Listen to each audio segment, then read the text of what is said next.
How do we make what we do worthwhile and purposeful? And it's a question I asked 30 plus years ago, but it's a question I still ask today. The answer is different. And the mechanism to realize it is different still, but the questions aren't. I believe the world needs a new set of real models, people with deep intentions behind their actions, and this is where you meet them. Today's guest is Kenneth Cole, and I'm so grateful because we all know he's a designer, he's an activist, he's a married father of 3 who believes that he thrives at work, the home, and his community because he merges the 3 worlds. Kenneth, I'm so grateful, honored, and happy to have you here. Thank you so much for coming. Thank you, Jay. That's very kind of you. I don't know that I thrive in each of those areas. I aspire to thrive in all 3 of those areas. Absolutely. And thank you. Last time we were together, you were so gracious and patiently sat and listened to me tell my story. I'm glad that I get to reciprocate today and listen to your incredible journey, your brand, which is 35 years bold, which I love. But I want to start off by asking you that question because I think my audience will love it. How do you merge those 3 worlds? Because I feel that today we live in a world that's so disconnected. People see their work, their family, their friends as these 3 separate parts. But you've somehow aspired to merge them. How does that work? Let's unpack that. Well, I think they are separate parts, but I think that being successful at anything that we set out to do is all-consuming, and it requires making significant life compromises, which is not easy for anybody in and of itself. So one can be successful professionally. Invariably, they're taking away from their personal needs, and because they're working extra hours and they're giving of themselves physically as well as emotionally and mentally, they're not present to the degree they need to be. And then if they're successful personally and their personal lives are coming together, and then very often they're struggling. The professional quotient component doesn't always fall in line. And then if you layer on top of that, the community outreach or engagement / friends, then it complicates it even further. So I came to realize, absent of a good therapist, that that if I could somehow marry them, and by what I did from 9 or whenever it was that I showed up in the office was addressing multiple agendas simultaneously, then I was more likely to find fulfillment in that process. So I brought social engagement into my business model very early on in the process. And I'm not sure it was intentional or it just happened, and then by nature of being able to bring all these incremental resources to it, it became successful in that regard. And also familial at the same time as well, personal and professional and social engagement at every intersection. And I encourage people to do it, but it's hard. It's hard to be successful in anything in itself today. Let's rewind a little, because you talk about how, of course, you were going to law school and then you switch into fashion because you have this rebellious nature and you thought that fashion didn't have any rules as opposed to law. Tell us about that transition.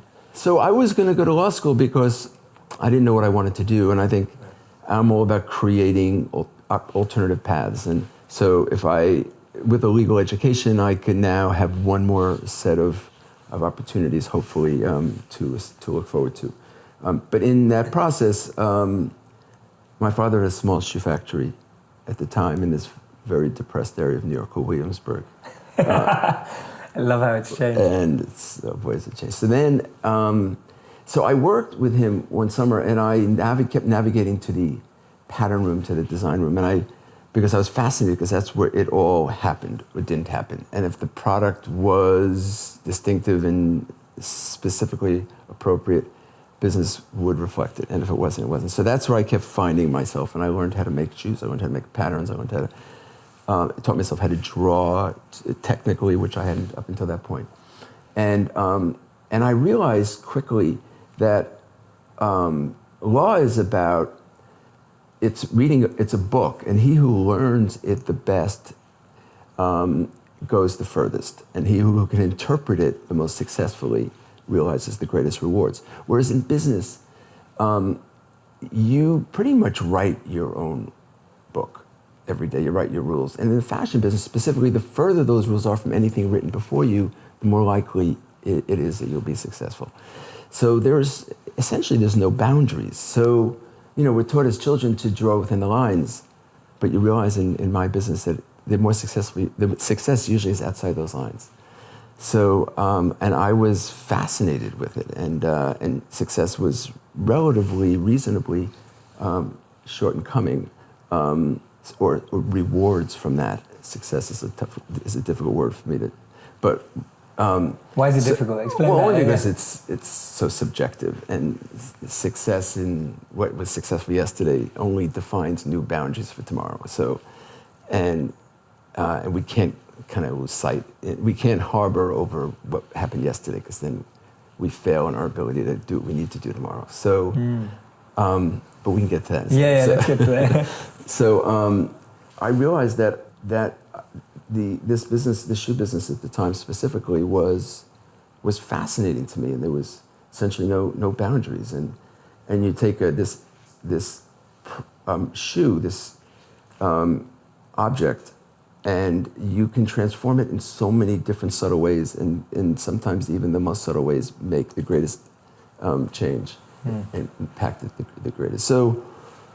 And I stayed on that path, and I kept deferring going to law school, and I eventually never went. What's your advice for people who are listening who feel like you did? They chose to do something because they don't know what to do. And I find so many people find that they end up in college degrees or jobs or positions in companies because they just didn't know what to do. How did you kind of break away from that and start using that as a launch pad to explore?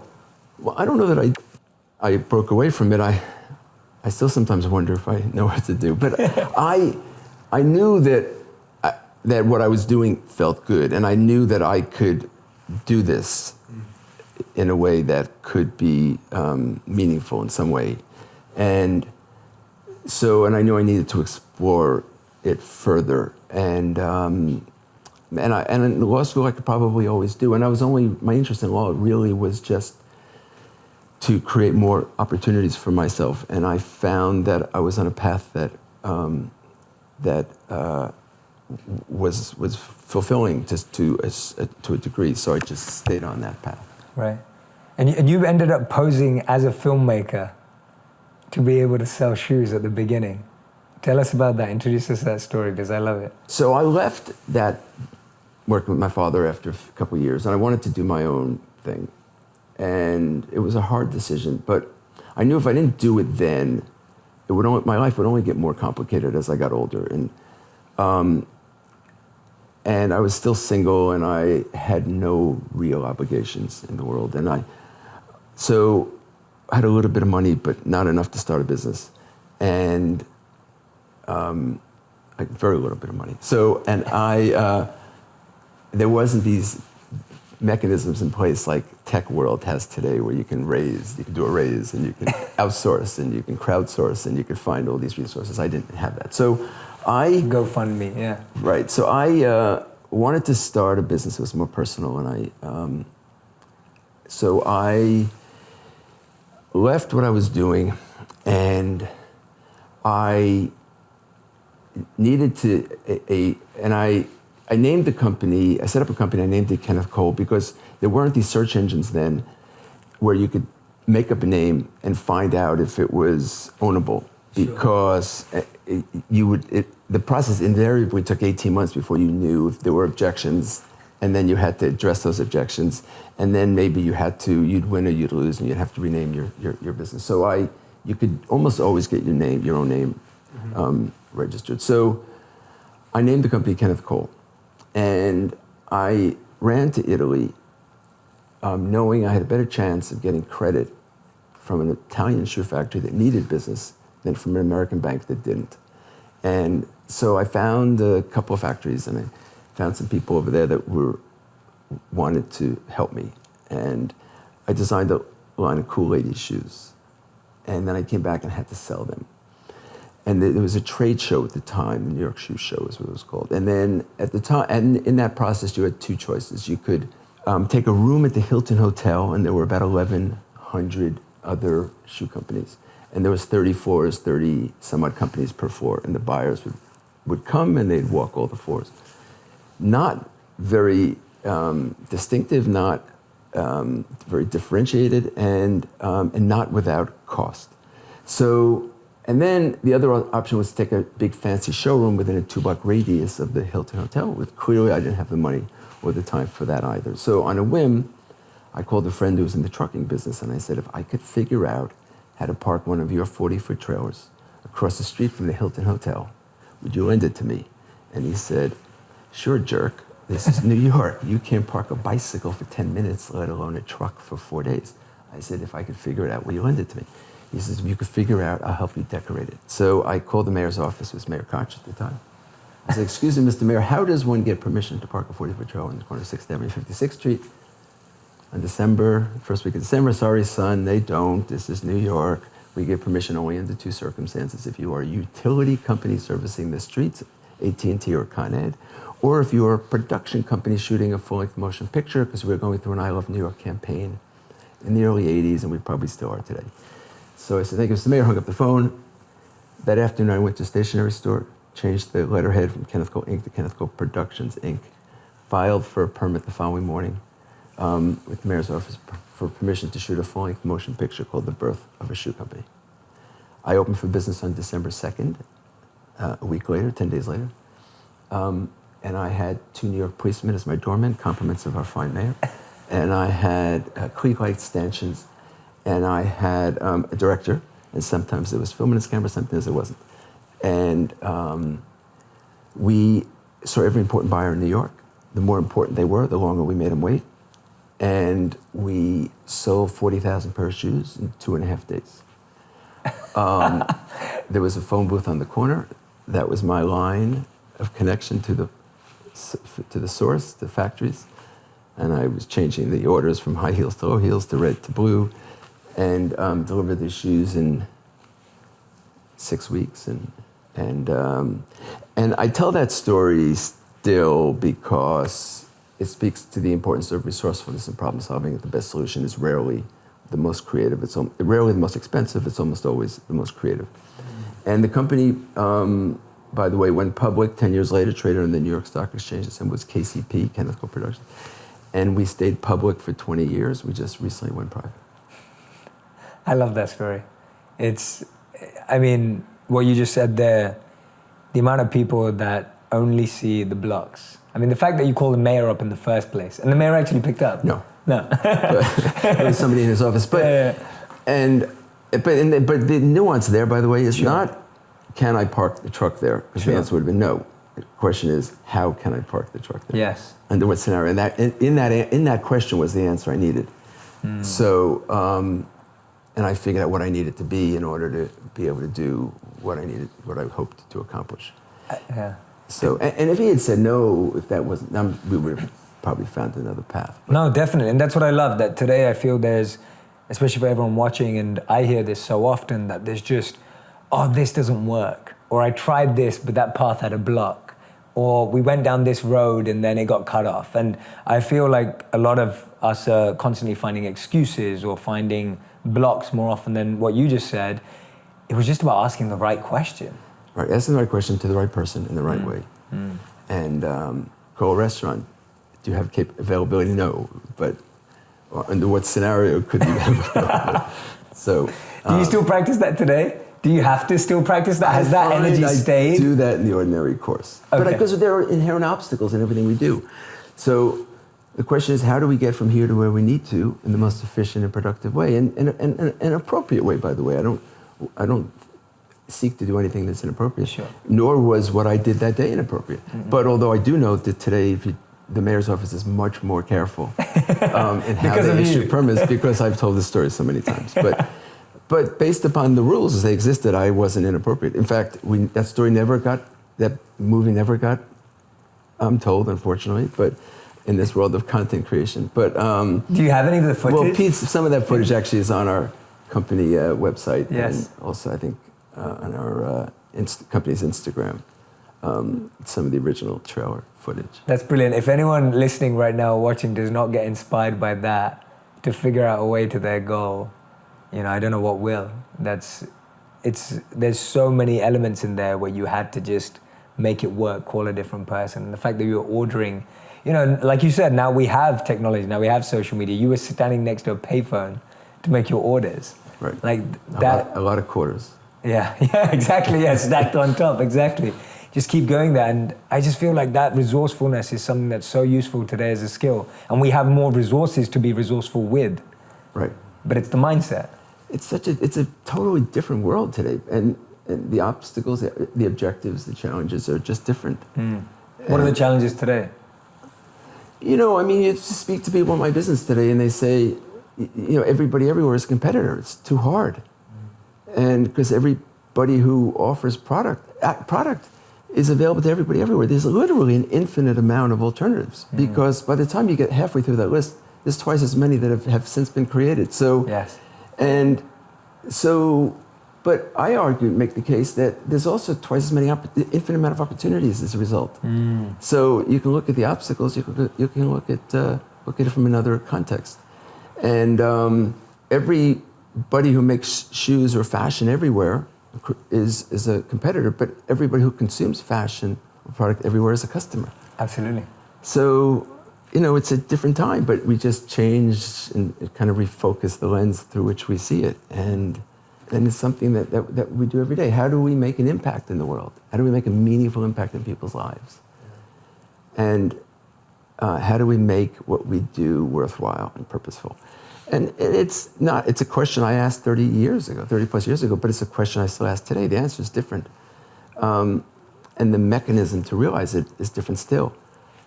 But the questions aren't different. Definitely. And that leads us on nicely because in 1985, when you launched the AIDS campaign, you say that shifted the brand forever.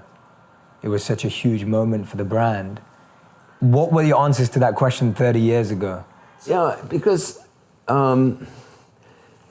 just you need to create the context, what was happening in 1985. So I'd been in business now a couple of years, and I was, and my goal was always to figure out how to speak to people about what was not just on their body, but was on their mind. And knowing that I'd have a much more meaningful connection and relationship and much more sustainable than any heel height or any hem length so I would periodically reflect on what we were all consumed with. And at that point, there was this pervasive consciousness that we hadn't seen since the 60s. And it was about hunger, and it was to a large degree in Ethiopia. And there were these initiatives that were happening constantly. There was, it was We Are the World with Michael Jackson and Quincy Jones, and it was Live Aid, and it was World Aid, and it was Hands Across America. And everybody wanted to be part of something bigger than they were, something I hadn't really experienced in my somewhat adult life. And so, but it was odd because nobody was talking about what was really this looming dark cloud called HIV/AIDS, because actually it wasn't even called AIDS yet, it was just HIV. Because if you did, you were, the stigma attached to people who had HIV was so severe and so significant. And if you addressed it publicly, you were perceived to be at risk. And that meant you were either an intravenous drug user, you were maybe Haitian, or you were gay. And the stigma against each of those groups was overwhelming. So I saw this rare opportunity to talk about something that was really important that nobody was talking about. And I only had a little bit of money at the time. We were a very small company. So I did a campaign. I reached out to Annie Leibovitz, who was, and then she still is, an important social photographer. And Annie agreed to help me. I don't think she knew who I was at the time, but she loved the message and she loved the idea. And we reached out to all these models, the biggest models in the industry, and they all wanted to do it. So we did a campaign that spoke about the fact that nobody was speaking about this ominous dark cloud called AIDS, HIV/AIDS. And it changed me, changed the man, changed the brand, and the company in a very profound way. And what I was doing was fulfilling, but it wasn't meaningful. And I had a hard time asking my associates to put in the hours and do what I needed them to do to be successful. Because I don't believe anybody can really be successful doing anything today 9 to 5. And between your physical engagement, your emotional involvement, your resources you need to bring to bear at anything you want to do requires, making a commitment. So I needed to make what I was doing more important than it was in the ordinary course, and this did it. It just made it important, and we stayed on this path. And I was asked to do. We did this campaign, and I did it in conjunction with AMFAR, who was one of the only AIDS research organizations at the time. So we did it, shining a light on their work, and I believed that a cure for AIDS would only come from research, and that's what AMFAR did. And then a year or so later, a year and a half later, they asked me to join the board, and I did. And then they asked me to become chairman in 2004, and I did. And in the 14 years from that point forward, and in the many years throughout, AMFAR had a very profound impact on millions of people's lives. And millions of people were alive, I believe, not because of AMFAR alone, but because of a lot of AMFAR's important work. And I continued to do personal efforts to engage a global HIV community. And in 2004, simultaneously, I did a global campaign that we all have AIDS. If we don't have it physically, we have it socially or spiritually. And we're all infected. If we're not affected, regardless, we're infected. If we're not infected, we're affected. And I got a different photographer at the time, Mark Seliger, and he and I flew to South Africa, and we photographed Nelson Mandela and Desmond Tutu and Zaki Ahmed, and we photographed Dr. Solomon in India and Elizabeth Taylor and Elton John in Los Angeles. And so, and the bringing together of the community had not been done before, and that was, a level of engagement, fulfillment that I had never experienced. But again, still, it was then set a new standard from which I now had to go further, and I've continued to do that, and it continues to make everything more meaningful. It's beautiful hearing about it for someone like me in my generation looking back, because often we think that all of these challenges are new because we're experiencing them for the first time. And so when you're hearing it back from someone who's a change maker, who's actually been working on meaningful things for such a long period of time, 2 questions come to mind. The first one is, I feel like from a personal level, everyone has to get to that point in life where they may be doing something that's fulfilling, like you said, but it's not deeply meaningful. I feel like everyone has to or will get to that stage in their life where they have to ask that question. I also don't know at the end if those 2 expressions are mutually exclusive. I don't know if anything could be fulfilling if it isn't at some level meaningful. Sure. Just to you or to your people that are in your life, people that inspire you or are inspired by what you do. So I think we're always searching for that, and that's a moving target. I don't think it doesn't change. And I think every day we come to work and we look at it. And people at the time, I'll go back a little bit to when I started the business, and they said to me, "Were you nervous? Because you put a lot at stake. You left where you were, and you really made it hard to ever go back, and you made a commitment to do this without really knowing where this was going to take you. And was it hard? Were you nervous?" And I said, "You know what?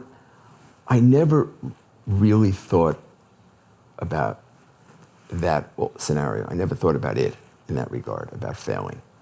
And then I wanted to say, but I knew somehow I'd make it work. But what I didn't explain to people, because I didn't know how to, was that the it was very undefined and continues to be. Yeah. So, because the factors that influence it continue to change every day.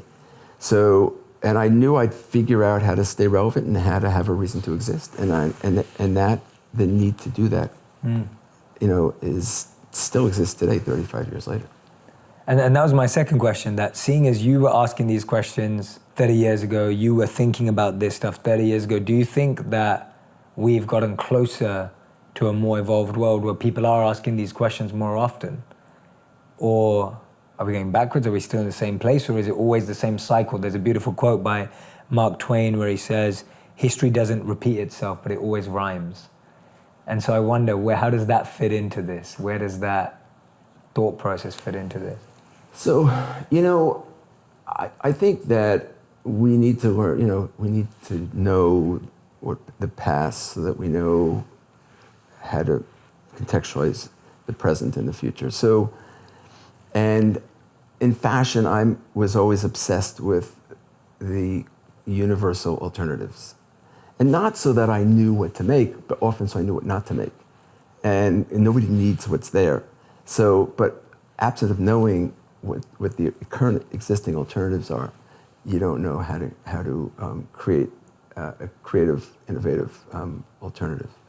So you need to know the history, you need to know the present, and I love Mark Twain's. Yeah.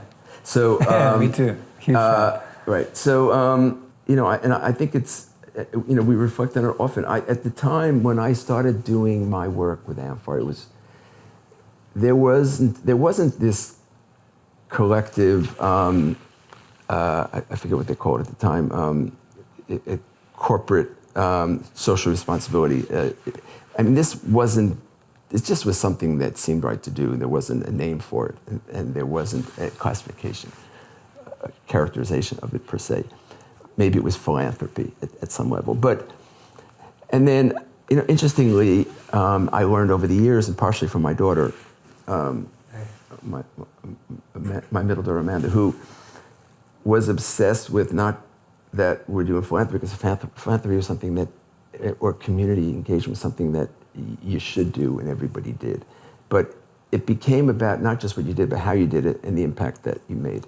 And the transparency within which you communicated that. And so the process of our community outreach has changed profoundly over the years, and how we engage with communities and how we do it in a way that ensures results with absolute transparency and accountability is really important today, which in the past wasn't so. So absolutely. I don't know if that. Yeah, it does. Yeah, no, absolutely. It does answer my question. Yeah. One of the things I love about you, Kenneth, from our couple of meetings that we've had, is that you're extremely humble, and in a positive way. You're confident, but you're humble in the sense that you always consider yourself a learner. You always consider you're growing, and you feel that. There's this beautiful quote that I picked out of yours, actually. So now I get to quote you, as well as quote Mark Twain in the same podcast. So here we go. It's, if you stand on what you've accomplished, it gets in the way of what you still need to do. And when I read that, it reminded me of Steve Jobs. And I was sharing with you earlier that Steve Jobs, when he came back to Apple, he saw that in the entrance they had this Apple museum. And he asked for it to be destroyed because he didn't want to live and work for a company that was still living and operating in the past. How do you practically apply that mindset every day at work? And how do you get the people that you work with to apply that mindset as well? Because actually, majority of us are quite happy to just celebrate the past and live on the glories and the success of the past and nostalgia. We always think about the good old days. It's part of our human psychology. How have you shifted that? And how do you get other people to shift as well? So I didn't know that story about Steve Jobs, but one of my biggest regrets, but maybe it's a conscious process, so it shouldn't be, is that I don't have an archive of my past products over the 30 years. And people have always asked me that. Wow. And I never saved it because I always felt maybe because we need to stay focused on going forward. And at these various milestones in my career, people have encouraged me to write books and tell these stories, and I've resisted it. And I've still never really told the whole story. I've told it anecdotally in a book called Footnotes 15 years ago, and then in recently in a book called A Kenneth Cole Production or something. But it was episodic, and it wasn't really about, it wasn't the story. Because I believe that if we allow ourselves to, it's like driving a car. If you're going to look in the rearview mirror, you're going to miss that next bump in the road. So if you don't stay focused on where you need to go, you significantly encumber your likelihood of getting there. And I do believe that what we've done over these years is we've built a great foundation from which to do what we first now need to do. And you can't stay idle in the business, which is why it's a great business, the fashion business, but it's also why it's so difficult. So, and I think it's an indulgence that I've avoided, reflecting too much on the past. But it is true. I do think we need to stay focused on the future. Yeah. And I don't want to celebrate the past anymore, except to the degree that now this is what defines our platform. And I say to people that there is literally an infinite, as I said, amount of alternatives today to what we bring to market. Nobody needs what we sell, which is very humbling. There's not an American that needs another pair of shoes. Even most people, without means have shoes today, and maybe not the shoes they want, and maybe not, but in the condition that they should have. But and if, as I've said, if we closed our stores tomorrow at noon, it's hardly an American would go barefoot for 14 years. So we need to make them think they want it. Glad they thought it and think it again. But at the end of the day, we can't delude ourselves, and we need to be realistic and understand that we create something that people need to want, they don't need. But if we attach it to something that connects with them in a meaningful way, then what we do becomes more meaningful. Mm-hmm. But I didn't answer your question. I think That's okay. I loved it. I loved the tangent you went on. It was a great tangent, and that comes back to your whole principle of it's not just what people stand in; it's what they stand for. Right. And that reminds me, everything you do just echoes in timelessness for me, and that's what I love. Like it literally echoes, because there's a beautiful statement by Martin Luther King around, someone who stands for nothing will fall for anything, and then there's another beautiful statement that says someone who has nothing to die for has nothing to live for. And then when I hear your statement around people who have, it's not just about what they stand in, it's what they stand for. And I truly agree with you. I believe with you that fashion without meaning or clothes without meaning don't make us happy. They don't stand for anything beyond. And actually that's where we become consumers, right, as opposed to conscious creators or expressives. Right. I knew where I was going before. Oh yeah, go on, tell me. You just prompted me, reminded me. So people have infinite choices today. I believe after all these years, I've earned the right only to be considered. And every day I have to earn the right to be chosen. And I can't become complacent and lax and rest on what we've done in the past, because I need to be relevant and a competitive and relevant alternative today, and then even more so tomorrow. Yeah, absolutely. I feel like that old cliche of curiosity killed the cat needs to change to complacency killed the cat, because curiosity should be encouraged. Curiosity should be the future. That's how we explore. It's complacency that actually makes you fall back and fall behind and lose. Right? Right. Yeah. I agree. But it's not, I just think you need to every day contextualize what you're doing. And because it's moving so fast, and today in my world, everything is global. Everything is interconnected. The notion of building a physical wall separating two countries is so silly to me, because at the end of the day, we are so connected everywhere today, and virtually and electronically, and we have the ability to speak to and inspire and move people wherever they are all the time. And I think today everybody is in the media business. Yes, I think we were talking about that briefly before. And we don't need the media to help amplify and tell our stories, because we can all find audiences. Mm-hmm. And there are social platforms today we can connect with audiences, and effortlessly. And we all have the ability to amplify ours and each other's stories, and we can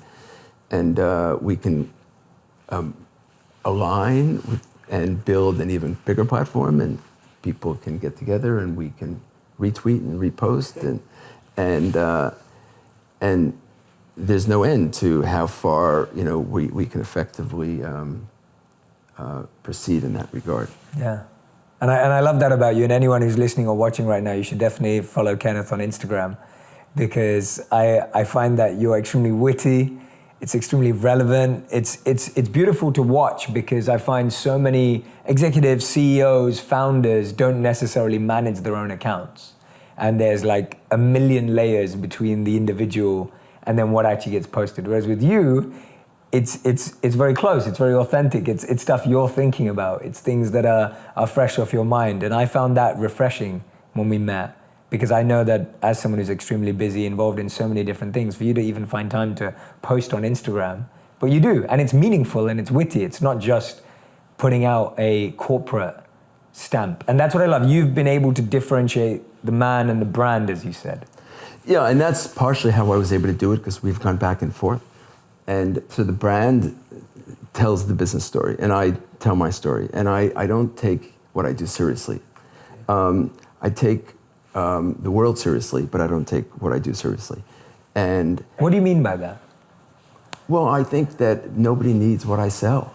Right. So, and I don't present it in a way that's any bigger than that. Sure. I have to make you want it and want it again, and I know that. And I do think it makes us feel great about ourselves.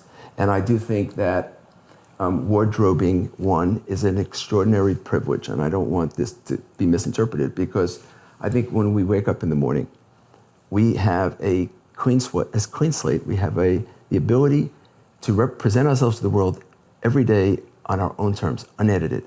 Because most of the people you encounter in a given day don't get to know any more about you than how you present yourself. And so you can send a very powerful message to the world, independently, individually, every day. And to be part of that is an extraordinary privilege, if I can be part of that expression, that self-expression that you choose to make. And I don't take that seriously, but at the end of the day, you wake up in the morning, it's not usually the first thing on your mind. Especially if someone in your world isn't well, or if you're hungry. And so I need to somehow keep it in context.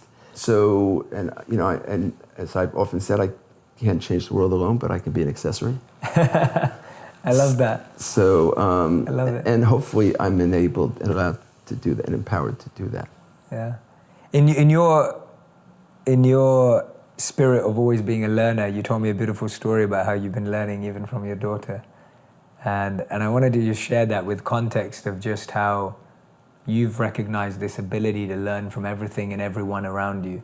When we met, you not only mentor, but you're willing to learn from those that you mentor. Like there's this beautiful reciprocal exchange in your life that exists. And the spirit and the energy you've built around yourself of always learning from everything around you. Yeah, I think I love the access we're all provided through social media and the likes to be enlightened and inspired by so much from so many. The story that I was telling you before was when I was trying to write this book. I think it was the first one. It was footnotes. My daughter Katie was eight at the time, so I could probably figure out when this was. But I would come home from work and I'd have to edit these work because I was on a deadline, and she'd ask me if I could help her with her homework, and I'd say, Katie, I need just a few more. I need a half an hour. I have to work on this project, and then I'll be there, I promise. And then she'd ask me this question. I remember it vividly, and it was, who gives you the work? Which I found interesting because she's at school, and at school you don't have work unless somebody gives you the work. And then she says to me, and I said, well, I give it to myself because I need to do it. And then she says, well, aren't you the boss? And I says, I am, and that's why I give it to myself, because if I don't, no one's going to do it.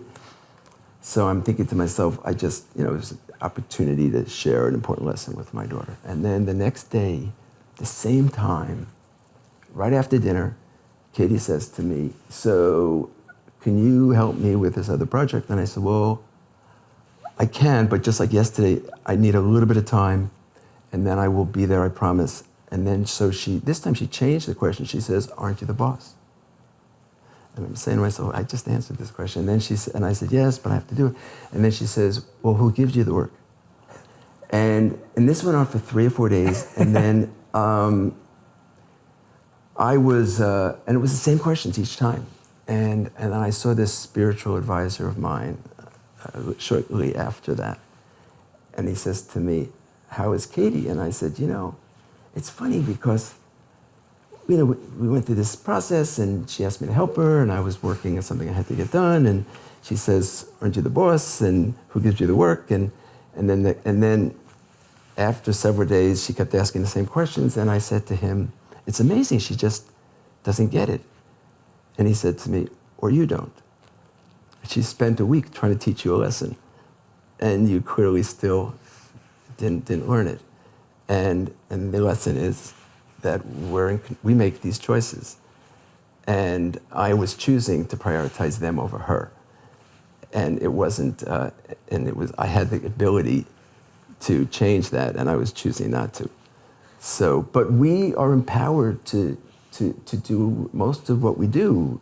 We are empowered to change it, we're empowered to affect it, and we're very comfortable sometimes attributing that to other forces.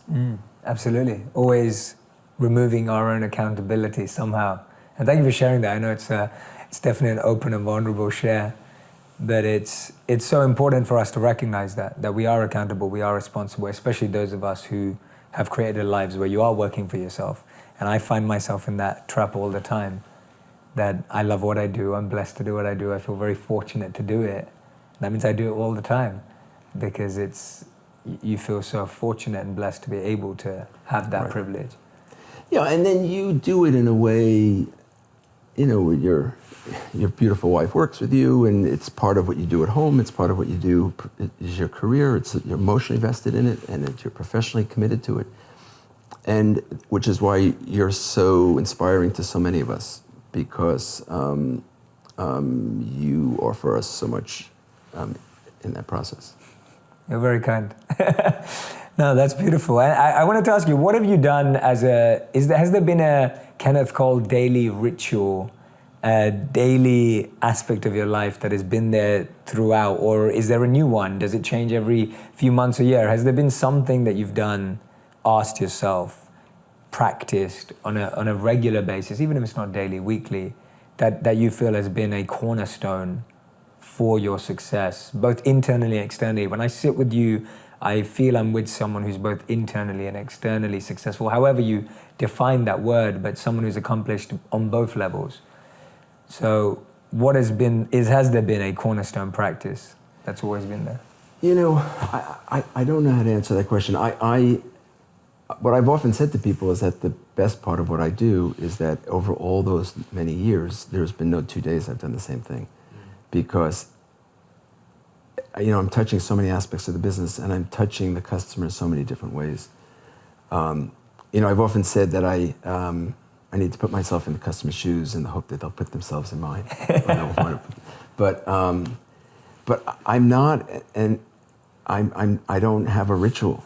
I don't, and probably I should. And most successful people I know do. And but I do have a sense of I do have visualize where I want to be and what is the best way to get there. And an example that I've often been using these days is, if we all agree that we want to be in California by Sunday, then let's also know we have to be in St. Louis by Wednesday. Yes. And Denver by Thursday. Yes. Not Chicago, not Florida, and not Texas. So, and I always kind of check myself. Am I on the path that kind of takes me somewhat in the direction I want to go? I love that. And I think you do. I think you have them, whether they're conscious or subconscious, your ability to question, your comfort with change, like to even say that you don't do the same thing every day. Most people think that they aspire for that, but most people don't really want that, because that's not easy to be able to deal with new situations, new scenarios on a daily basis. At work, I say to my associates often, are we going to do what we're going to do on Monday just because it's what we did last Monday? Yeah. Because next Monday is a different world than it was last Monday. So there you go. And just make sure we're taking our pulse and we're taking that into consideration. And if it is the same, then so be it. But yeah, I love it. Is there anything we haven't covered? Anything in your mind that you wanted to share? Maybe I don't know if you wanted to talk about UN and Sundance. So, depending on your involvement more specifically. So I accepted a UN appointment about a year ago because they had just put forth a declaration to end AIDS by 2030. But I did it conditionally, and that is that they agree that to accept cure as a component, because if we don't have a cure by 2020 or close to that, you're not going to end AIDS by 2030. And that was kind of the AMFAR agenda. So I was trying to marry my agendas so I could then accept, that generous gesture that was put forth. And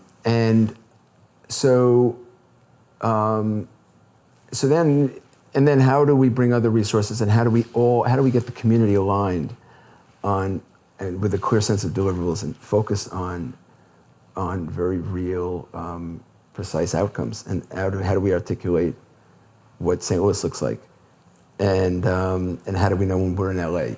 So, so I accepted that, and I try to marry that to my professional agenda, and I'm on my way to Mexico soon, and for business, because we're launching the brand, and I'm going to wear my UN hat for 2 days, and then there's also I'm also on the board of Sundance, which is an extraordinary initiative that I accepted, and then I totally enjoy about 10, 15 years ago. So, and that's all about effective independent storytelling, and that's what Sundance does, started by Robert Redford. So, and it has motivated and inspired me in many ways, because that today the world is about effective storytelling, independent storytelling, and how do we do it with the means we have, the resources we have to work with.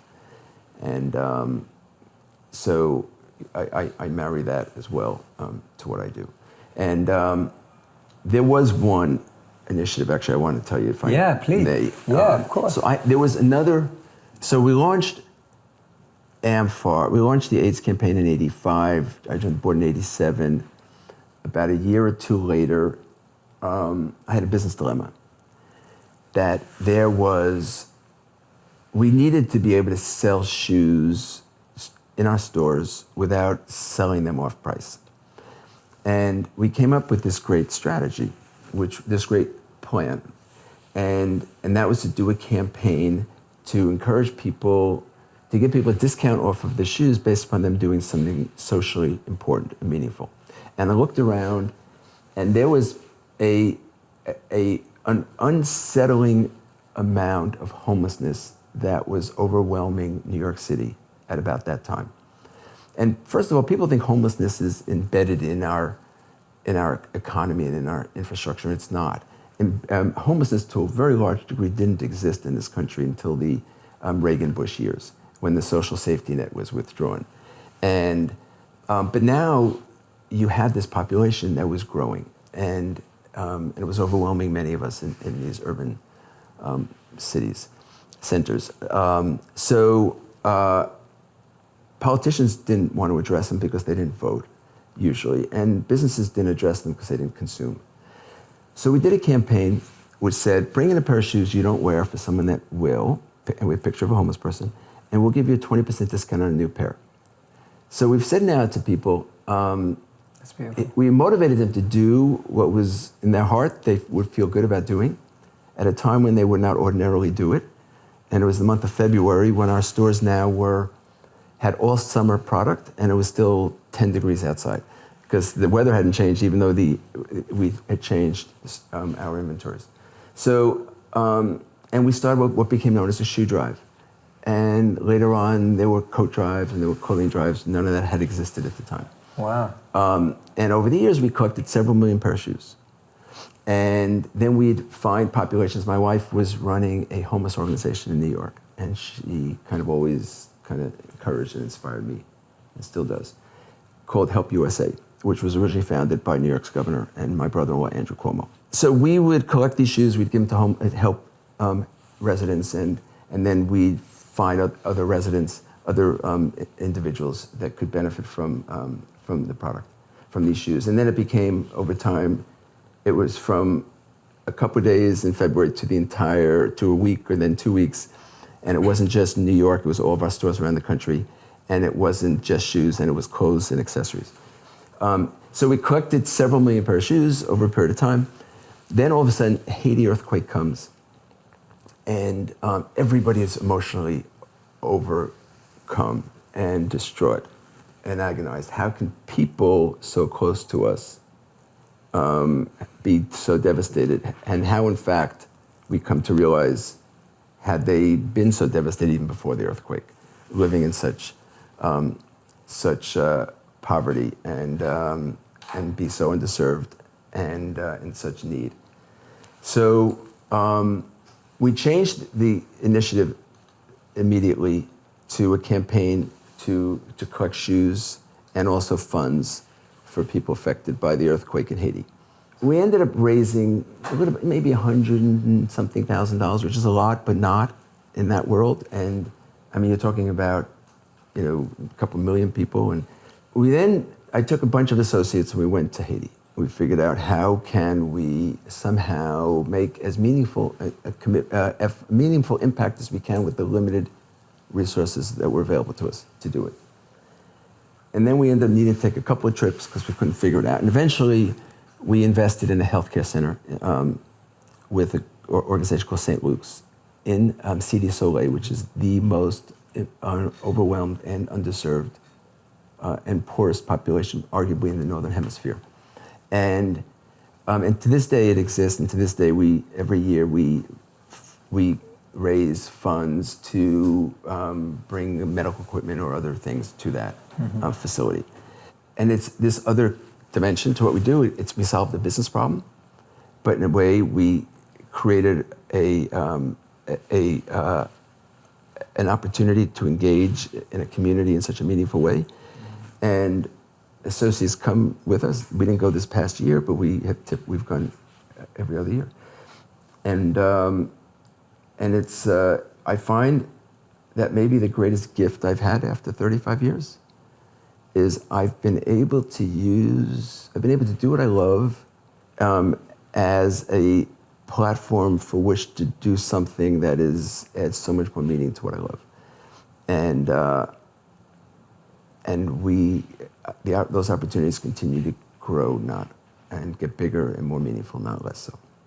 That's why I love your commitment to service and your commitment to impact is absolutely incredible. I've got my 5 quick-fire questions with you to finish off with. So here we go. These are quick answers, so you can give me 1 word, 1 line, 1 sentence.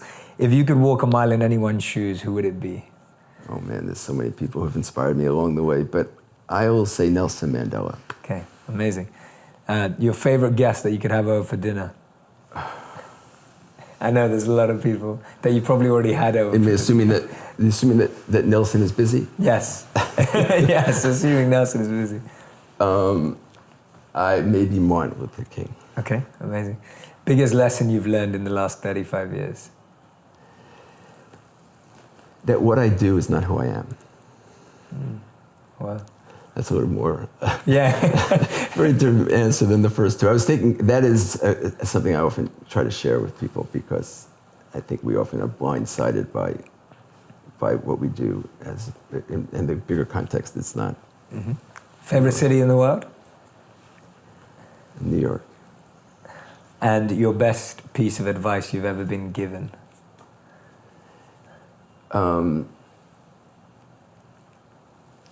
is Or give. or what is the impact you want to make, and apply it to everything you can, as often as you can. I love it. Thank you so much, Kenneth. I'm so grateful that you made the time to be here. Jay, thank you. Thank you for what you do. I'm so happy that you now have this new platform for which to do it. And I love your story, and it inspires me. And I hope you can continue to inspire so many more people. Thank you so much. And I hope that we continue to be friends, and I hope that I can continue to learn from you and be mentored by you. I feel your message is just, I can relate to so much of it. And I hope that I can follow in your footsteps in my own small way. That'll be special for me. Thank you. Yeah, thank you so much. Amazing. If you want even more videos just like this one, make sure you subscribe and click on the boxes over here. I'm also excited to let you know that you can now get my book, Think Like a Monk, from thinklikeamonkbook.com. Check below in the description to make sure you order today. And he was like, well, thanks to each and every single one of you that come back every week to listen, learn, and grow. Now, one of my favorite things that I get to do on this podcast is introduce you to people that I think have amazing energy, amazing insight, and incredible ideas.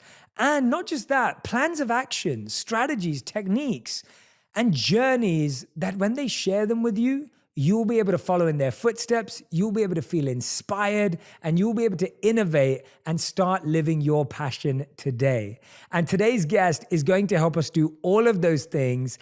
I've known today's guest for just around a year, but I have to tell you that in this year, I've been able to experience her energy through personally spending hours with her, like literally hours. I think when we first met, I spent all of 14 hours with her, back and forth on a journey we went on.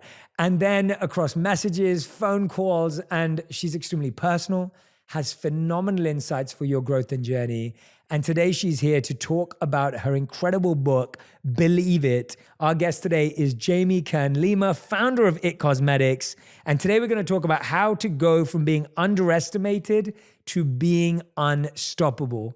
Now, for those of you who don't know, Jamie's the co-founder of It Cosmetics, a company that she started with her husband in their living room that has become the largest cosmetic companies in the United States. Listen to this, worth over $1.2 billion.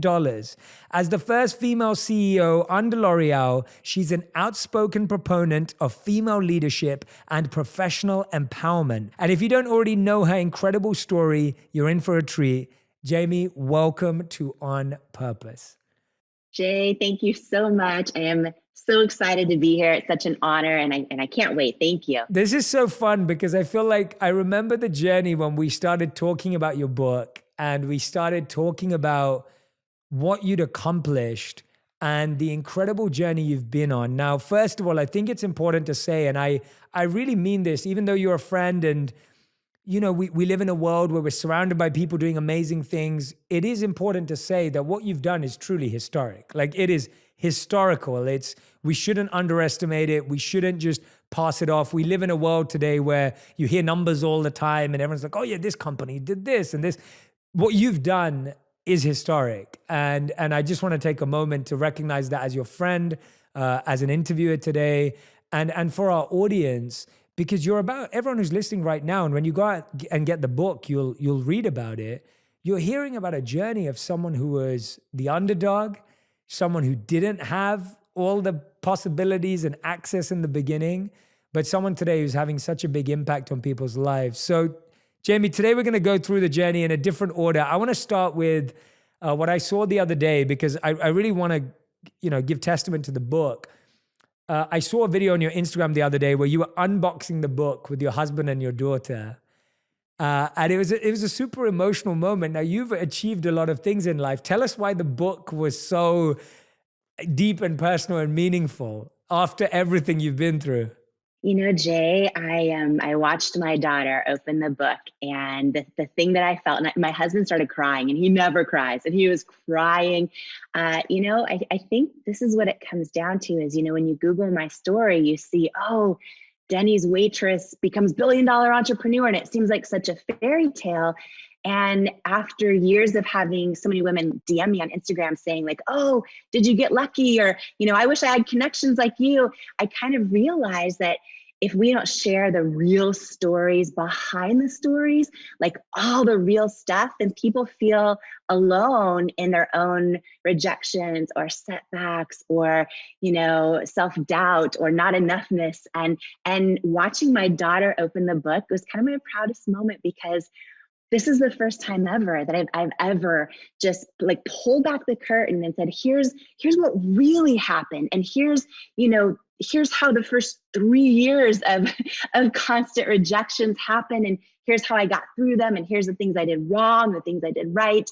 And, at the end of the day, it's really a story. This book, Believe It, is really a story about a girl who went from not believing in herself to believing in herself and not trusting herself, to then learning like how to get still and hear my own intuition and make the decision to trust it.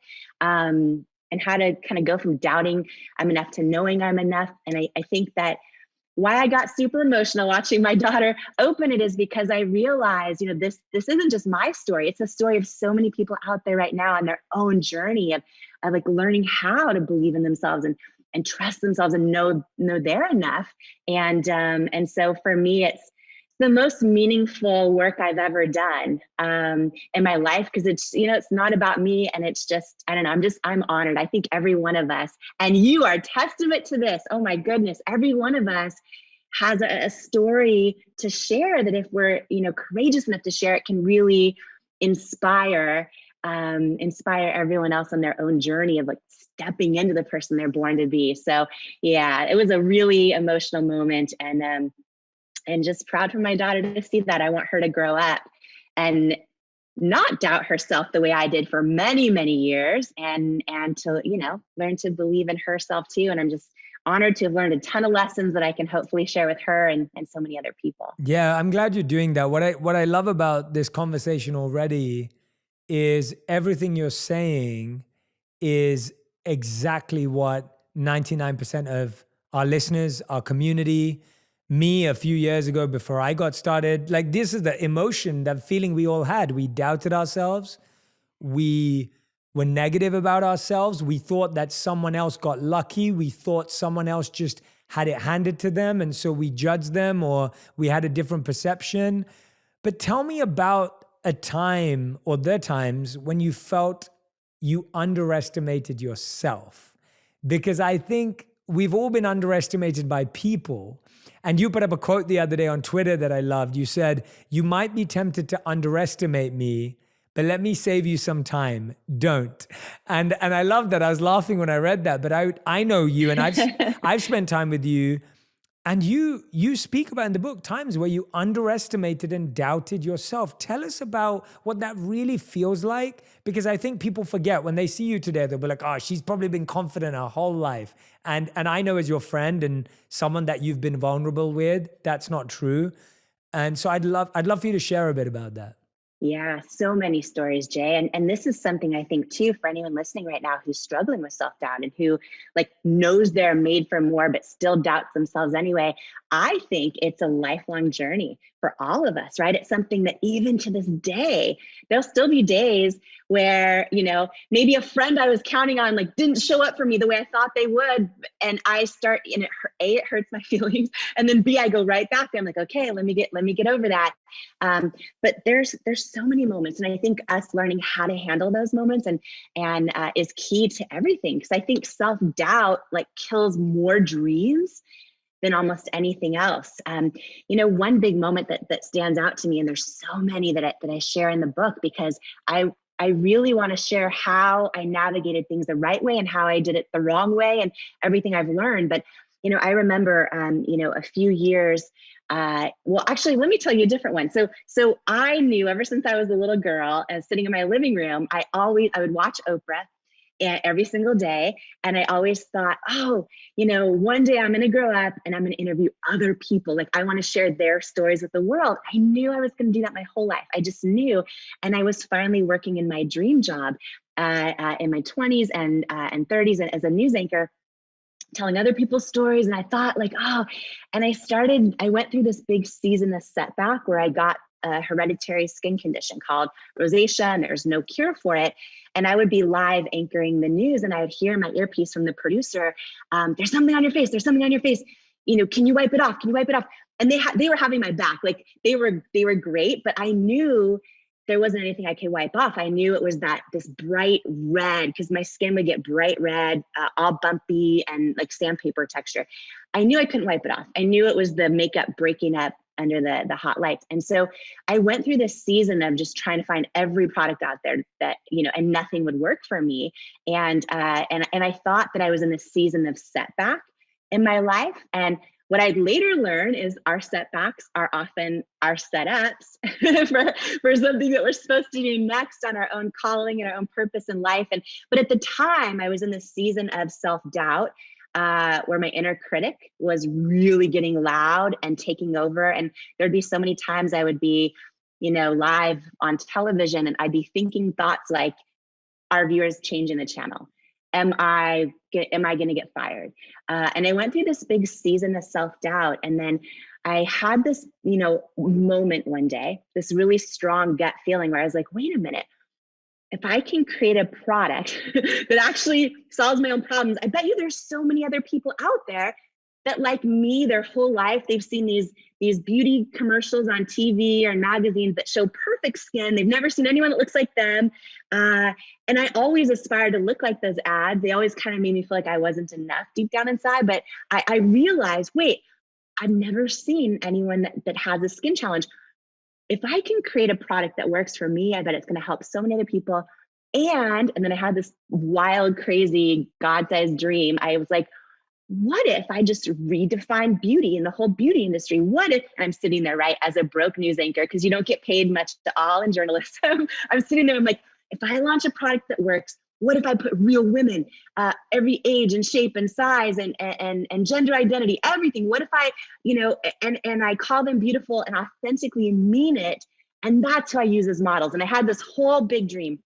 Meanwhile, I'm sitting there knowing nothing about the beauty industry, having no connections, but just had this gut feeling. And when I look back on my journey now, and you know, that was 10 years ago, when I look back at my journey over everything that's happened, I have done so many things wrong. But I think one of the biggest defining moments, and I share all the mistakes in the book too, but one of the biggest defining moments of one of the things I did right was when I would get a strong gut feeling, like I decided to trust myself, and it changed everything. Doesn't mean it was easy. Yeah. It was a hard journey after that. But you know, it was a moment too, Jay, where because I really thought I was in my dream job. But I also had this big moment come over me where I realized like, oh, the victory isn't in just not quitting, right? We're always told like, don't quit, don't give up. I feel like the victory is in us knowing when to let go of a dream, right? And I think that's as important as knowing when to go after one. And it was this moment where even though I thought I was where I was supposed to be, I all of a sudden felt like I wasn't. And I was supposed to take this next leap, and I decided to trust it and become an entrepreneur. And that was crazy. I love that story. Thank you for sharing that, because I think when you think about that, like being on broadcast television, talking to so many people, and then to have someone whisper in your ear, there's something in your face. I mean, like that is, you know, that's scary. Like that's really scary. Tell me about how you even got there, because I feel like there's even a layer before that when you had the confidence to be on TV, and that was a dream that you had watching Oprah. Tell us about the period even before that. Maybe it was in your teenage years as a young girl. What were the doubts and the underestimations you had in even to get to that stage of being on TV? Yeah, I think that, you know, being a person who is kind, and I think maybe you can relate to this. I think whenever you're kind, people underestimate you just right off the bat.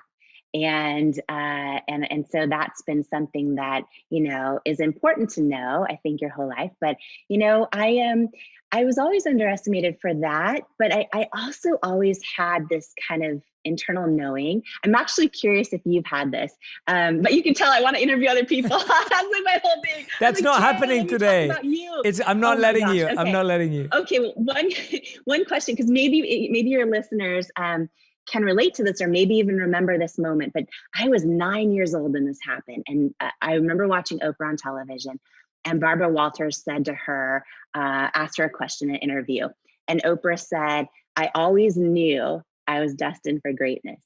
Her whole life, so she always knew this. And I remember at the time, this made the press everywhere, and people started kind of like hating on her for saying this. And I think people weren't used to, in particular, a woman being so bold to say something like that.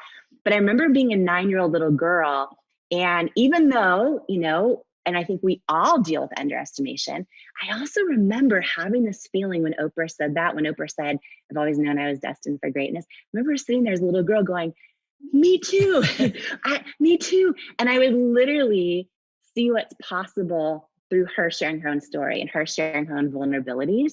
And that's a big reason I wrote this book too. But this will be I'll try to make this my only question for you. Because look at everything you are doing, and look at how you are helping to heal humanity through love, and look at the millions of people you're impacting. Have you always had that feeling as well? Since you were little? Yeah, it's a really good question, actually. And this is why you were a great interviewer. I don't think I've ever been asked that question before. So when you were watching Oprah, and I grew up watching Oprah too, but I think the first person that had a big impact on me through their media was Eminem. So I grew up as a teenager listening to Eminem, and I would not just listen to his music, I would watch his interviews, I would watch his early videos. And I think I learned so much about resilience and opportunity from his story. And, he had so many famous songs which would have so many lines about taking your shot, taking your opportunity. And so I don't think I ever believed any of what I am able and blessed to do today was possible. I don't think I did, because I didn't know anyone who'd done it. I wasn't exposed to the media industry. I wasn't around people like that. But I always knew that I had to try. And so I was very much convinced that I could try, and that I had to put myself out there, and I had to take opportunities, and I had to give things a go. But I never was aware of the result. I never really believed that the result was mine. I just knew that if I listened to what Eminem said, that it might happen, because he had this belief set. And so when you ask me that question, I can see, I know exactly what you mean. And it's lovely hearing you say that. I think we should celebrate that, because we would all want our children to say, "Oh, mom, dad, I want to go and help people. I want to go and serve people." You're not celebrating, even your work. It's not just celebrating the success of a makeup company. It's you're celebrating the success of you wanting to help people with a real challenge, with real confidence. There's so much depth to that. So your first chapter is called "When Your Intuition Talks to You, Believe It."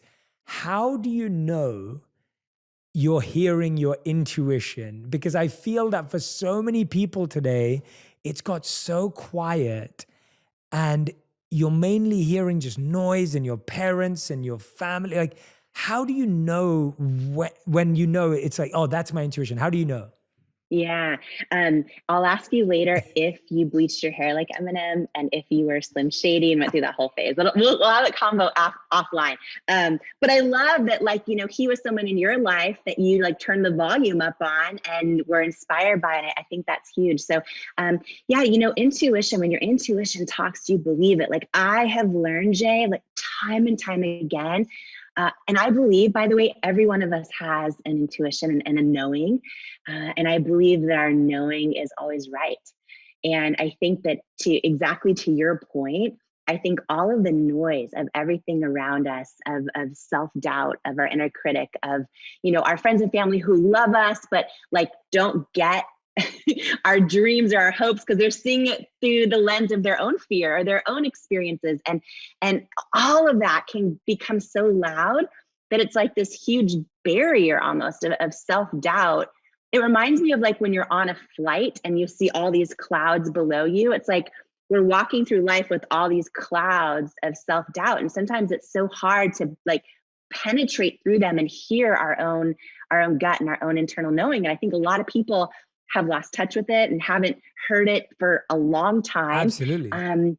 Yeah, but I think it's a lifelong journey, and I think it takes a lot of practice, and I also think it takes a lot of grace that we give ourselves, right? Because a lot of times we'll think, oh, I trusted my gut, but it was wrong, and all these things, like, what do I do? And I think that it takes literally a lot of practice, and it takes building that muscle and getting still and learning to hear your own truth. And I'm sure that, you know, through all of your teachings of meditation, you probably hear from people all the time, like, oh, Jay, I try to meditate, but all I do is go through my to-do list in my own head, or all those things, right? It takes time, and you have to give yourself grace in it. And, you know, an example of how I started building this intuition muscle also is looking back at experiences, right? Like everyone listening right now can probably think of a time that they trusted their gut, they trusted themselves, and it was right.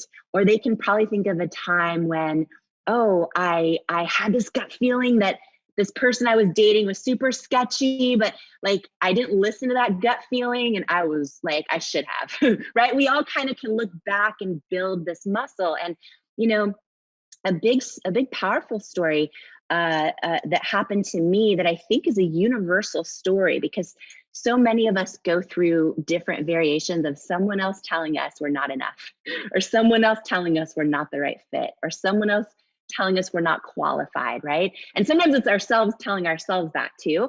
But, you know, there was a moment where, you know, after I decided to take this big leap as an entrepreneur and quit my job and you know, wrote the business plan on my honeymoon flight to South Africa with my husband, got back and went all in.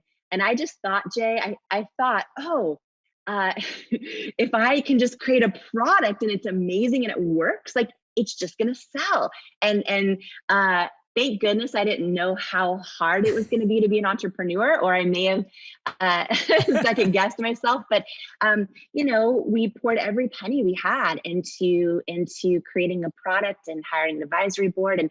And then what I wasn't anticipating was, from the moment we launched the brand and from the moment we had a product that I was like, oh, this is life-changing and it works, it would be 3 years before we could afford to pay ourselves. And all of the beauty retailers that I had put on pedestals that I love, like I would save my tip money as a Denny's waitress to buy a MAC lipstick or a Lancome eyeliner, go into all the big department stores all over the world. You know, like I loved it. And so I had always held these amazing retailers on this pedestal.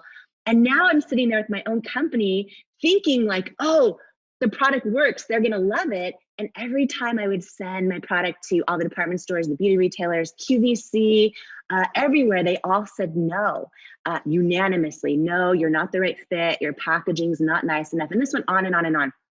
And about 2 years into it, and we were staying alive, by the way, selling about 2 to 3 orders a day on our website. And that was it. And about a little over 2 years into the company, I got a phone call from a potential investor. And I was like, oh, and I was so excited because I thought, oh my gosh. And this was a big private equity company that has invested in a bunch of the consumer product companies like We All Buy in grocery stores. And they've invested often in pre-revenue and made them big household names. And I thought, oh gosh, if they invest in it cosmetics, like A, I'm not going to go bankrupt, and B, they're going to help, like maybe they'll use their leverage to get me into these stores that keep telling me no. So Jay, I was so excited. I thought this is going to be life-changing. And we started doing meetings with them and then entered the diligence phase, and they loved our product and diligence phase, meaning like we showed them product pipeline and future projections and all the stuff. And it got down to the final meeting, and my husband and I flew up for the meeting. And I'll never forget this moment because it's literally a moment that's etched so deeply when I think about how have I built my muscle of intuition. But we were there for the final meeting, and I just thought it was going to be life-changing. And I was standing there about 3 feet from the head guy, and he was super nice. And he was like, listen, we love your product. We want to wish you the best of luck, but it's a no. We're going to pass on investing in It Cosmetics. And I was like, okay. And I'm so used to hearing no at this point, right? And I'm like, okay, can you tell me why? Because feedback's usually a gift. I'm like, can you tell me why? And he was about 3 feet from me, face to face, and he says, do you want me to be honest with you? And I said, yes, please. And he says, I just don't think women will buy makeup from someone who looks like you, with your body and your weight. And I remember in this moment, Wow. two things happened. So I remember feeling, like physically feeling this, like feeling through my body, like a lifetime of body doubt, just like flooding my body. And I remember looking at him. I literally felt no anger at all. I mean, it was obviously super hurt. But I was watching the words come out of his mouth. And literally I had this feeling, like this deep feeling that he's wrong. And I remember this feeling like it was yesterday. It was like literally in the pit of my stomach. Like it was like this knowing he's wrong. But I also knew I had no proof he's wrong. And you know, his words hurt. I went out to the car and cried my eyes out. And I had to do a lot of work to like turn down the volume on those words, not repeat them over and over for years. But I just felt like he was wrong. And the other thing I felt, Jay, was, you know, it's weird. The one thing too, that, you know, when I look at the things I've done right to how to build this $1 billion company, I never took the rejection personally, even when it hurt. And there was hundreds of rejections. But like in the case of this guy, when he said those words, I realized after I had a moment, you know, to process them, he was just as much impacted by a lifetime of the beauty industry as I was. And to the point where he thought, oh, if you don't look a certain way, I can't make money off you. So he is just, so his words in a way were just confirmation of why I needed to keep going, because things needed to change. And, you know, and by the way, just to share this in case I forget, I share so much more about this, but 6 years later, when L'Oreal acquired the company that I started, my living room, they acquired it for $1.2 billion cash. And it was all over they released this, right, in a press release, which I didn't know they were going to do until the day before. And that day it was all over it was the homepage of the Wall Street Journal, everywhere. And I got an email from that investor. And I hadn't heard from him, Jay, in 6 years. And I got an email from him and he said, congratulations on the L'Oreal deal. I'm so happy for you. I was wrong. And I learned it would have been the most successful investment in his firm's history. And the other thing that I just want to share, because I think this is powerful, because I think so many people, especially listening to us, watching us right now, are coming out of a really hard year, and the year of things not making sense, and the year, and sometimes, you know, people are just in a season or a moment of rejection or setback. And there's a really famous quote that says, rejection is God's protection. And I think this applies to every faith. A lot of people will replace it and say rejection is the universe's protection. And it's wild, because when I look back at so many rejections that I've gone through, and I just feel like someone might need to hear that today, right? Because it's like I look back, and even when they didn't make sense at the time, and even when I thought there's no way this is meant to be, or, you know, all those things, like this just hurts, or it feels unfair, or personal, or I look back and it's like, wow, I'm so grateful for the hardship or the setback, because years later sometimes, and sometimes it takes years till we see like, oh, I'm in the place I'm supposed to be. I was, you know, the rejection's God's protection. But in this case, Jay, at the time that he said those words to me, I was so desperate. I didn't know how we were going to stay alive as a company. I would have probably given him the majority of the company for almost no money, right? And because he didn't believe in me, and because of that rejection, and then a lot of others as well on the way, and other people that did believe in us for sure. But because that guy didn't believe in me, by the time we did sell our business to L'Oreal, we were still the largest shareholders.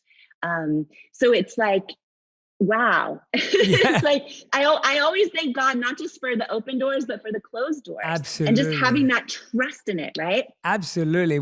I loved every bit of what you just shared, because I think that's the reality of it. And, you know, obviously you've only told us about one of the bigger rejections. And the book goes into detail on all of the smaller rejections, the quick rejections. I mean, the idea of that you were patient, that you didn't pay yourself for 3 years. There's so much patience involved. There's so much resilience and adapting and going at it again. And you're getting so much negative feedback from even people of influence. And I think, and I can relate to all of those in my own personal life and my journey. There's so many parallels that I'm like, oh, I remember exactly the executive that I had a similar run-in with. And so what I'm fascinated by, though, is how much have you found that building something successful, what percentage or what ratio is it mindset versus the actual skill of business and product that you're doing? Like, if you had to divide it, where would someone like you divide it? How much of this was you having to learn packaging, learn sales, learn spreadsheets, learn growth, versus how much of this was you being adaptable, being persistent, being resilient and relentless in that pursuit? Tell us a bit about that journey of both of those. Yeah, I mean, gosh, if I had to answer that just right off the fly, I would say 80 or 90% mindset. Wow. I really believe, and now in this journey, now having the blessing of meeting thousands of entrepreneurs and just seeing the ones that make it and the ones that don't, and the ones that build things, or even just human beings, and the ones that go after their goals and things like that, and step into all of who they are, versus kind of like stay in their comfort zone and talk themselves out of their own truth. I truly believe, where you come from doesn't determine where you're going. I believe that we all tell ourselves these lies like, oh, I don't have the right connections, or I don't come from the right family, or I am not qualified, I'm not smart, and all those things. I don't believe that. I think that people that change the world, right, are actually famous Steve Jobs commercial. And it's Jack Kiersack, I'm trying to remember his last name, that said these words, but it's like, the people that are, in his words, the people that are crazy enough to believe they can change the world are the ones who do. It's not the people who are smart enough change the world. It's not the people who are, right? And it's like, look at you having, and you're brilliant, but having a vision to make wisdom go viral. It's like, you had the guts to go for it. You know what I mean? You had the guts to believe you can. And it's like, there's so many stories I share in this book where, oh my gosh, I was not by any stretch of the imagination the most qualified person in the room. And I was not the most experienced in all those things. But so many times I just made the decision to believe that I could. And sometimes that's what it comes down to. And I also feel like, I've learned a lot of powerful lessons along the way as well, that have become freeing. And, I heard you share a quote, and you'll know where this is from. You shared where it's from too, but that you can't be anything you want, but you can be everything you are. Will you share that really fast again? Yeah, no, that's it. I talk so about, good. Yeah, I talk about it in my book. I talk about how we've been told 2 lies since we were young. And the 2 lies are, the first one is, you can be anything you want. And I do think there's a lie in that, because I think you have a unique journey and you're not meant to be anything. And the second lie that we've all been told is you'll be nothing. You won't make it. You're insignificant. You're irrelevant. It won't work. And that's where I say that you can't be anything you want, but you can be everything you are, because what you are is, and that's your story, what you just said now, the idea that this person said to you like, oh, people are not going to buy makeup from someone who looks like you. Like, that's one of the worst things I've ever heard anyone say. Like, that sounds terrible, but the idea is that you became who you were meant to be. And I think that stops you from the idea of envy and comparison and all of that. Yes. But Oh, you're go on, And Jay. that's so huge. That's so huge. And just to add one thing to that, so I'm going to get so fired up right now because I know someone needs to hear this right now who's going through this, because we're in this world of social media where we're like, oh, it's so tempting to compare ourselves or to get distracted or to feel less than or to see someone else's highlight reel and think we should change who we are. And, there's two big things that happened, Jay, in this journey. And one of them was after 3 years of hearing no, we finally got a yes to get one shot on QVC, right? One shot. And it came, and QVC is a live TV shopping channel. So in the US, they're broadcast to 100 million homes live, and there's no script. And every company from Apple, iPhone to Dyson vacuum, Vitamix, they all sell their product there. And I had learned, oh, you can sell more product in an hour on QVC than in a whole year in department stores. So I'm like, oh my gosh. And my whole thing was like, well, if I get this shot, if I can ever get on QVC, like, let me take this huge risk of, instead of showing models of perfect skin, let me actually prove that I made a product that works for everyone. And like, I had this vision of, what if I just take my makeup off and show my bright red rosacea? What if I put women of all ages and sizes and shapes and skin tones and skin challenges, like, and as models, and show live how the product works? I had this whole vision. Yet for 3 years, they said no every time. And by the way, that's another example. My gut kept saying, you're supposed to be on QVC. And for 3 years, they said no. And I think when these things happen to us in our life, when we have a gut feeling, but then we're like, oh, it must have been wrong. If you still feel in your gut it's right, and you're supposed to keep going. And learning to look back on those moments, I think, is how we build our muscle. And we finally get this yes and this one shot on QVC. And it's a long story. I go into detail in the book on how it happened and what happened and all that. But just to share one tiny piece of it, we learned that in this one shot I was going to get in this 10-minute window on live TV, I would need to sell over 6,000 units of our concealer in this 10-minute window to hit the sales goal or not come back. And we were only doing 2 to 3 orders a day on our website. And so we didn't even have enough money to manufacture the product, get it in there. So we applied for 22 SBA loans. The 23rd bank, tiny bank in California, said yes, just to covering the money to get this one order off to QVC. And it was consignment. So what that meant was, in this 10-minute window, right, I get this one shot on national television after 3 years ago. And if we didn't hit the sales goal, whatever product didn't sell, they would ship back to us and we wouldn't be paid for it, right, as a consignment deal. And so you really shouldn't take this risk as an entrepreneur. But we were to the point where it was like, it was this, the only option. I didn't, exactly. And so I thought, okay, we have a 10-minute window, and I had this whole thought of what I was going to do.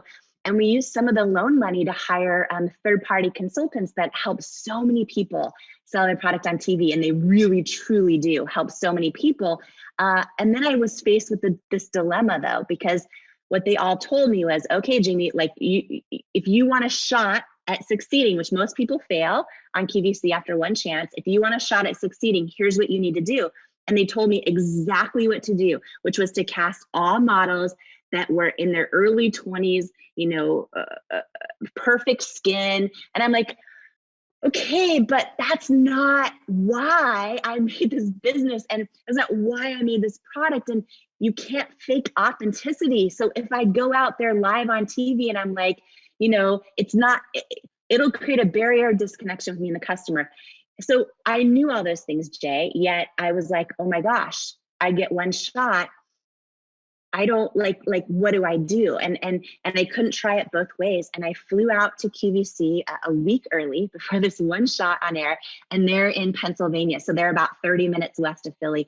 And I sat in this rental car all alone in the QVC parking lot, which sounds creepy now because I've now been in the parking lot thousands of times. But this was before I ever got a first shot. And I sat there in the parking lot, staring at the front door, watching people in and out all day for a week straight. And I sat there in that car, like praying, crying, feeling like, because I think all of us go through these moments where we believe in our values, but then they get challenged. And I just remember honestly at times being like, well, maybe if I try it their way and then I get success and I build, maybe then I'll try it my way. That's authentic. Like Wow. I had all Yes, those yes, thoughts, yes. Go on. right? Yeah, Of yeah. self-doubt, like enter my head, challenge my values.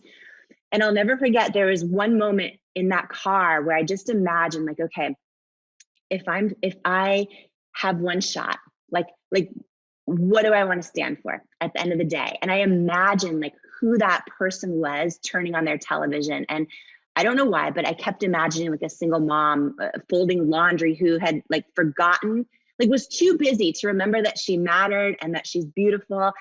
And I had this crystal clear moment of intuition where I just realized, like, I'd rather, if she's going to bless me with 2 seconds of her precious time, I'd rather have her look up on her television and see me showing women who look like her, calling them beautiful, meaning it. Like, I'd rather have her see that and be reminded of her own beauty and have her not buy anything. I'd rather that happen than me like sell a ton of product and stand for nothing. And so I knew what I had to do. And I knew for me, it was like, how do I try and stand for something for every little kid out there who's about to see these images and start doubting themselves, and every grown person who still does. And I just knew what I had to do, but honestly, it was really scary. And I remember walking into the studio for this one shot, this 10-minute window. And Jay, you'll totally understand the setup, but there was cameras everywhere, a big time clock on the floor at 10 minutes. It was set for 10 minutes. And I knew once the host came to my set, because everything's so quick in real time, like they'll go from Dyson vacuum to, you know what I mean? So once she came to my set and that clock started, we would be live to 100 million homes. I would get one shot. And I learned, which was really fun, I learned, oh, if you're not hitting your goal a minute or two in, they'll actually cut your time. Like you can be at 8 minutes left and jump to 2 minutes left, and you know, oh, it's not going well. And if you try to sell, nothing sells. So I was freaking out. And, you know, you talk a lot about this and about vision and about mission, about purpose. And those words of wisdom that are so powerful that you share are what helps save me. Those ideas are what help save me in this moment. And what I mean by that is in this like 10-minute, segment, as we were about to go live, and I see the clock and it's like 9:59, 9:58, and I'm live, I would go into this space of, is my dress too tight? I felt the sweat dripping down, and I'm like, wait. In my head, okay, if I make this about me in this moment, I'm done. Like I had to, in that moment with so much pressure, remember, why am I doing this? And like, oh, it's way bigger than me. It's literally not about me. And I remember the moment my barefaced bright red rosacea came up on national television, and I was literally shaking like a leaf and from the pressure of just the moment. And I remember going over to all the models, all the real women, all ages and skin tones and sizes and skin challenges like I have. And I'll never forget, there's about a minute left, and the host, and I didn't know how it was going. I was freaking out. I knew that they hadn't cut my time yet. And there was a minute left, and the host says, the tan shade's almost sold out. The deep shade is down to, and I'm like, and shade started selling out. And I just literally, and then I remember the 10-minute mark hit, and the big sold out sign came up across the screen.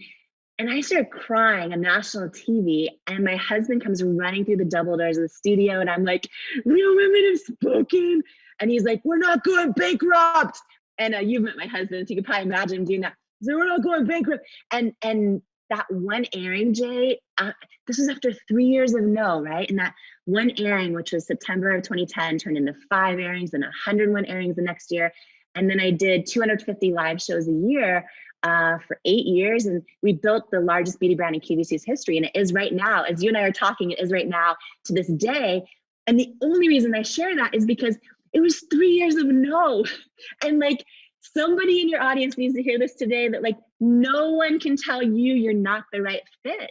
No one can. And if you listen to your gut and your knowing, it's not about selling a company for $1 billion. It's not about selling out on QVC. It's about, oh, like you said, like, am I stepping into all of who I am? And am I trusting that? And those are the moments that change our life. Yeah, no, wow. I was literally with you when you were sharing that. And that's what I love about the storytelling in your book as well. It's like, I'm with you, and I can feel it with you. And when you're talking about like whether you're sweating or whether you look right, like I'm with you, and I feel it all.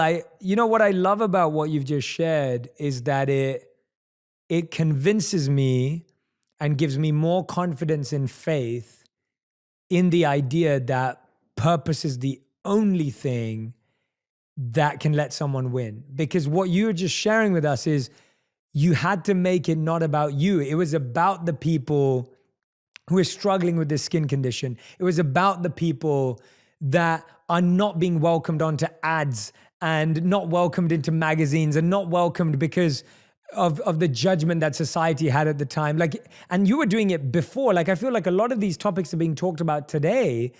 You know, this is what we're talking about is like 13 years ago, right? Like 13, 14 years ago. And it was like a several year journey to try and shift this to happen in the beauty space. And the thing that's so special to share is, you know, we built to millions and millions of customers, over 1,000 employees, all of that. And like, I think it's like 95%, the last time I checked, of our customers have no skin issues. Wow. 95%, right? It's people that feel less alone and more enough and more seen, and are tired of seeing images that don't look like them, and don't just want to find great beauty makeup products, because actually it's not even why I created the brand. And even though I love our products, it's not why I created the brand. I created it to try and shift culture, even for women to be more confident on the days they don't even want to wear makeup. You know what I'm saying? And to feel just as beautiful. So it was like this way bigger thing. And exactly what you said, I think, is so true. And you know, one of the stories I talk about in the book is this experience I had with Mean Girls and dealing with that. And I actually never was bullied as a kid. And the first time I ever was bullied was in my 30s in the QVC green room. And it was like shocking because it was adult women. And I've never shared, 95% of the book I've never shared before, but I share these stories because I just want everyone going through them to connect and to see like, oh, you know, here's one idea of how to get through it. And here's another perspective on it. And, you know, in this story, I had friends I thought were my friends. And by the way, most of my close girlfriends have been my friends for like 20 years, and they are amazing. And they all have different faiths, they don't vote the same. They don't love the same, all the things. And they are amazing. So I'm blessed to have really great friends. But one thing I learned is, you know, when you start a new dream, not everyone's happy when you actually start to become successful. And I had this moment where I thought there's a couple, just a handful of women who I really thought were my friends. And when my brand started really taking off, they didn't like that. And I went through this season of bullying, which I go into in the book. And I would like go out of leave a show after like selling, you know, all the sales pressure, and I'd leave a show and go sit in the car and cry for hours, and then come back in and have to do another show, and just trying to get through it and figuring it all out. And I had this big moment that was two big moments actually, Jay, that happened in the QVC green room that were life-changing. And I've now seen to be universal across thousands of entrepreneurs I've met and all the women I mentor now. Two big things happen in this journey of Mean Girls. I realized, oh my gosh, so many of us think it's easy to think that someone else's success takes away from our own. And I don't believe that's true. Nope. And right, it's not true. And what I decided to do in this moment of getting bullying was not let it be a distraction, not actually even for a second think I'm competing with them. And I had this big aha moment where I realized, like, and I believe this to my core, none of us are here to compete with anyone else. Like I believe we're here to compete with the person we know we're born capable of becoming. Yeah. And that person has nothing to do with anyone else. Like, that's, to your point, our own unique purpose, our own unique calling. And that's what I focused on. And even to this day, Jay, I know I'm nowhere near that person yet who I'm capable of becoming, but I'm sure, you know, on my journey. But the thing that when I kept that as my focus, what ended up happening in these 8 years I spent in the green room, I saw thousands of entrepreneurs come and go. And when I look back at like, oh, what's the commonality with the ones that actually made it and the ones that built something that lasted or built something that matters? And to your question earlier, it's not how smart are they, how qualified are they, how, right? It's literally this simple. This is what I've seen in thousands of entrepreneurs.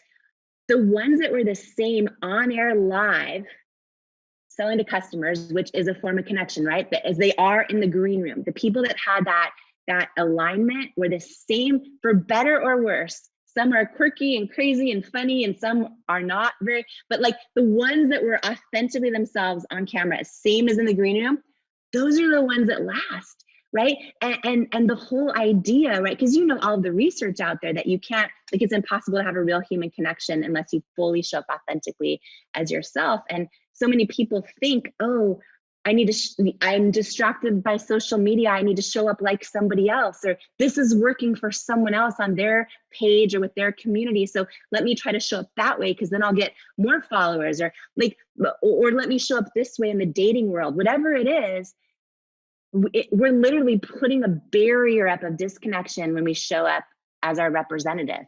And I watched this happen thousands of times where someone would be super, whatever in the green room, amazing, funny, happy, sad, introverted, whatever it is. And then they go on air and they're their representative, and you can't fake authenticity. And it's the most freeing lesson in the world, because it's so much pressure when you think you have to change who you are or be more like someone else or hide the parts of you that you feel like are past mistakes or are embarrassing or anything else. And it's like, oh no, the power is, and the freedom is in realizing, oh my gosh, when I fully show up as who I am, for better or worse, that's your superpower. And that's when people actually authentically connect with you, whether it's customers or your community online. And I feel like when people get that, it's the most freeing thing in the world, because it doesn't matter what someone else is doing on social media or this or that. It's like, all that matters is you like fully showing up as who you are. And it's really, and I talk a lot about this in the book, this idea that like authenticity alone doesn't guarantee success, but inauthenticity guarantees failure. And I've just seen it now thousands of times. And I just think it's one of the most freeing things to learn. And I think it helps us, to use the words you shared earlier, I think it helps us build our confidence around becoming all of who we are. Yeah, but I love the way you define authenticity as alignment, like between the green room and being on stage, because I think authenticity today, there's a lot of misconception about it. Authenticity just means like being yourself and showing yourself. But what you're saying is actually like, internally, your integrity is aligned. And what I love about the book, and this is what I recommend to everyone, when you grab a copy, you'll see this, is that Jamie walks through all the struggles we have. So you have chapters, which he just mentioned, believe in the power of authenticity, but then there's other beliefs that we all need, like believe in being brave over being liked. And I love the way the book's structured on what we need to believe in versus what we need to stop believing. So Jamie, I want to ask you this question, and I think it's going to really help everyone who's listening and watching today, because when I'm speaking to you, I can feel your just belief in humanity and belief in people, just like it just, bounces off you, like it's coming through you. Like you really believe, not just in what you're saying, but you really believe in everyone who's listening. But they're beating themselves up right now. There's someone who's listening to this and they've just spent the whole day beating themselves up. They've spent the whole week beating themselves up. And I almost think like the opposite of belief is not doubt, it's beating yourself up, because doubt is questioning yourself, and that's a positive, healthy habit. But the negative, unhealthy habit is you're just beating yourself up. If someone's listening right now and they've been beating themselves up, what would you say to them? Yeah, I would say you're not alone. I would say and I love that you're asking this question. It's so important, because I think when we do beat ourselves up, it's so easy to think that we're alone in that other people don't do that. It's just us, and we're wrong, and we're bad, and we're damaged, and all those things, right? And I think the first and most important thing is that I think this is a universal thing that every person, and I just think even the way our brains are wired, that we're tempted to do that. And I think that, the words we say about ourselves to ourselves, right, are the most important and powerful words. So one of the things I really go into in my book, and I talk about this a lot, is this idea of almost an imaginary volume dial. And another thing I talk about, a good friend of mine, Bob Goff, taught me this lesson. And I said, oh my gosh, and it was just in a small group conversation. I'm like, it's changed my life. And I'm like, Bob, can I share this with everyone? Because this is going to serve a lot of people. And I talk about this too, where he talks about the power of your own microphone, right? So here's the thing we all need to get really good at. And this takes practice, and it takes time, and it takes intentionality in terms of just being aware of it. But I imagine like a volume dial, right? And we need to get really good at knowing when to turn the volume down on stuff and when to turn the volume up on stuff, right?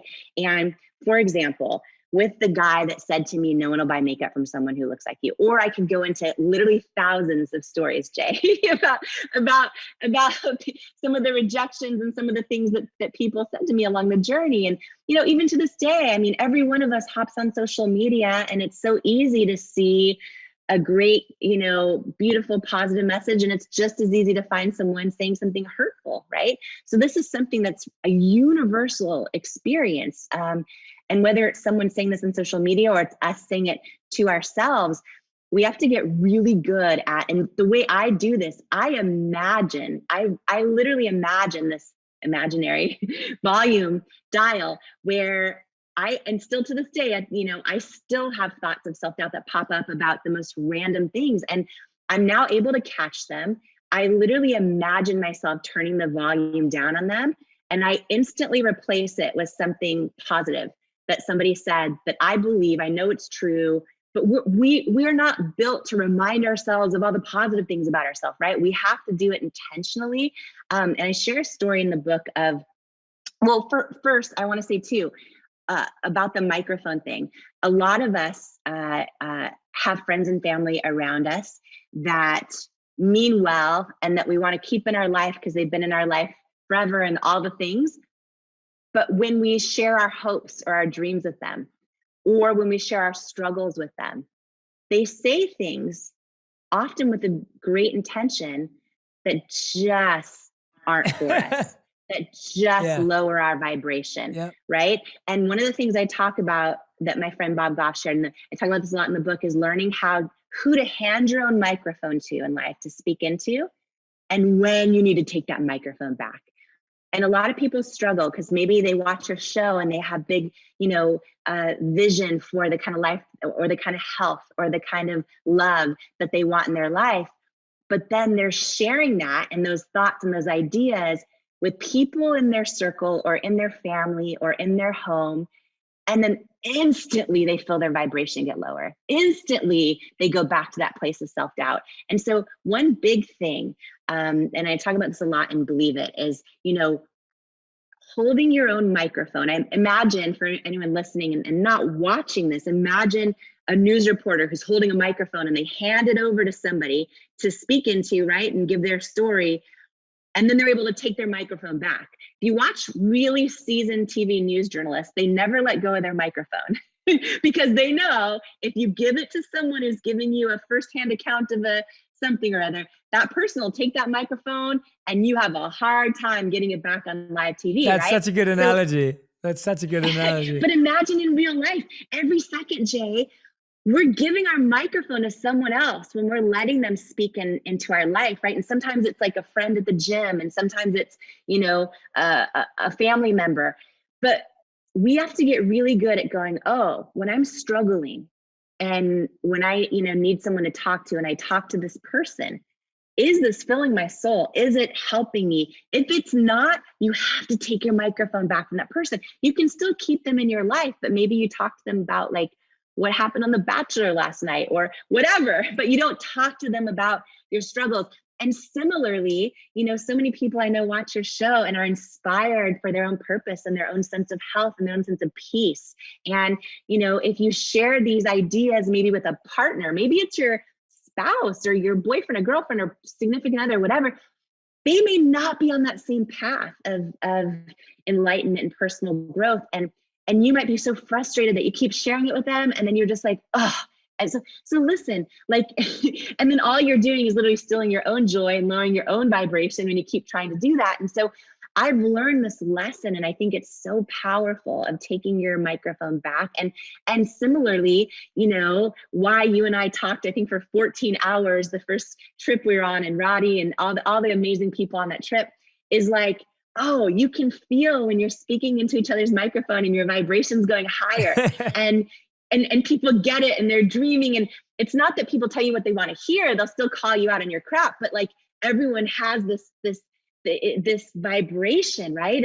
And I think knowing, and by the way, your show can be something that someone puts their microphone up to, right? It doesn't always have to be a person physically in their life. Your book is a perfect, Yes. That's a perfect example. Absolutely.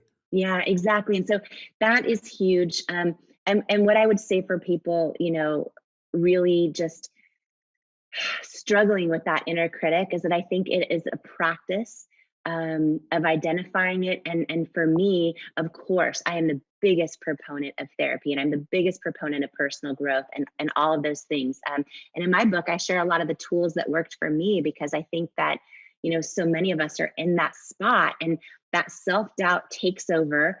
We start to, hold on to past labels people put on us, words they said about us, past mistakes, past miscalculations or regrettable incidents or things we did wrong. But like, I believe in life, like, we're not our past mistakes or any of those things. I believe we're our intentions going forward. And I think that, starting implementing some of these tools from the book and into your real life is really big, because for me, I battled self-doubt my whole life. And, there are so many stories. The investor and the weight one is just one of many. There are so many that I share and talk about how did I get through. And I would create this imaginary toolbox that I would just go back from and pull from. And one thing in my imaginary toolbox is just every time I catch myself, putting myself down, telling myself things like, you're not qualified, you're this, that, I pull from another moment and I replace that in my own mind, and I try to turn the volume up on that, right? And sometimes it could be, something kind that somebody said in the line at Starbucks. Like, sometimes it could be someone saying, oh, you just brighten my day, and I'll remind myself, oh, and I turn the volume up on that. There's a moment I share the first time when I met Michelle Obama, and something she shared to me in the book. And she just said the most beautiful words. And I won't give up the story, but those words, I replay them in my mind, right? So when I have moments like I'm tempted to replay my own self-doubt, I literally turn it down and I replace it. And I think that's a big thing. And I think it's important to know we're not alone, and it's all a journey. The way we started this conversation, I think, is so relevant to this question, which is all of us have these experiences of self-doubt, and then we all of a sudden have the noise of other people's opinions. Or if you're launching a business or building a community online, like what I went through was years of no proof that my idea was going to work. So when we have no proof around us that what we're doing might be successful, and we have, friends and family worried about us saying, are you sure you should have quit your job? Or are you sure you're qualified? All those things, right? And then we have rejection, then we have our own self-doubt. It can be so loud that we literally end up like staying in our comfort zone, talking ourselves out of our own truth, right? Staying in our comfort zones, never starting the dream, never, writing the book, never creating the blog or the podcast, or right? All those things. We stay in our comfort zone, which makes a lot of other people more comfy too, but then it chips away at our own soul. And I think it robs us from becoming the person we're born to be. So it's a journey, I think, of intentionality, and we're all in this together, right? And what a beautiful thing that anybody going through this right now is able to hear your show and is able to hear you and me and connect with us. And because, we're all the same. I believe we're all connected. Absolutely. And I believe we all have the same hopes and doubts and fears and dreams and all that. I love that. Everyone, that is Jamie Kern-Lima. Believe It is the name of the book, How to Go from Underestimated to Unstoppable. I want everyone to go and grab a copy of the book. You heard like a smidge of the stories. There are incredible stories, tools, techniques, everything inside this book that's going to actually help you break through the biggest issue in your life, which is belief, self-belief. That's the biggest block. There is no bigger block. And all of it is laid out in this wonderful book that Jamie's put together. And Jamie, I'm going to end with you with what we do with every guest is our final 5. So these answers have to be given in 1 word or 1 sentence maximum, as there are final 5. And so, Jamie, are you ready for your final 5? Let's go, Jay. Okay, awesome. So the first question I have is, what is the best advice you've ever received? God can dream a bigger dream for you than you can for yourself. I love that. That's an awesome piece of advice. I fully agree. Okay, second question. What's the worst advice you've ever received? You need to change this about yourself to fit in, and then you'll do great. Brilliant. Great answer. Okay, third question. What's something that you know to be true, but people may disagree with you on? Something that you're confident about, but people may not quite get it. These famous words, I'm so confident about them. And I remind myself about them every time I start to doubt myself. It's a famous saying. I think it applies no matter what faith you are. God doesn't call the qualified. He qualifies the called. Oh, I love that. Not Everyone agrees with it. I live by it. That just gave me shivers. That's really powerful. I love that. That's beautiful. I love that. That is so beautiful. I love that. Thank you for sharing that with me. Okay, question number 4. We got 2 left. Question number 4. What's the biggest lesson you've learned in the last 12 months? Champions aren't made when the game is easy. And this has been a tough year for so many people. I believe if anyone's listening to your show right now, I believe they're a champion. And I think we'll get through this. Uncertainty won't take us down. I love that. Thank you for saying that. And 5th and final question. If you could create one law that everyone in the world had to follow, what would it be? Be love. I love that. Live love, be love. That's beautiful. We all are. Everyone, Believe It is the name of the book, How to Go from Underestimated to Unstoppable. Jamie Kern-Lima. Jamie, it has been just amazing talking to you. I felt every ounce of energy through the screen. I know that right now you've been busy with press and interviews. You've got so many amazing people supporting your book. I mean, Jamie's got everyone from like Oprah and Robin Roberts and just incredible people that absolutely adore you and what you do. And I want to thank you for taking this time to be on Purpose, to stay up after everything busy day to do this interview with that much energy and that much conviction. I mean, I'm just totally grateful to call you a friend, and I'm grateful for how you show up every single day. And I'm grateful for just how you showed up today, despite the amount of things you have going on. So thank you so much, Jamie. And I can't wait for this book to be in people's hands. I'm so excited. Jay, I'm excited, and thank you to you. And it is always the greatest joy when you meet someone in real life who's literally fully exactly as they are when you see them, online, and that was you. And wow, what a gift. And so super grateful for your friendship too. And I hope our conversation blessed people, because again, we're all in this together. And so thank you so much. Thank you for having me. Absolutely. Everyone, please go and follow Jamie on Instagram. Tag us both with the biggest lessons and takeaways from this session. When you're reading her book, go and post that on Instagram as well. Tag her and tag me to let us know that you found out about the book here, so that we can see all the love and all the learnings that you're gaining. Go and find her across social media, Facebook, Instagram, all the other platforms. And go and follow and go and learn about how you too can start to believe in yourself, believe into your dream, and find that voice inside of you. So thank you again, Jamie, and thanks everyone for listening. If you want even more videos just like this one, make sure you subscribe and click on the boxes over here. I'm also excited to let you know that you can now get my book, Think Like a Monk, from thinklikeamonkbook.com. Check below in the description to make sure you order today.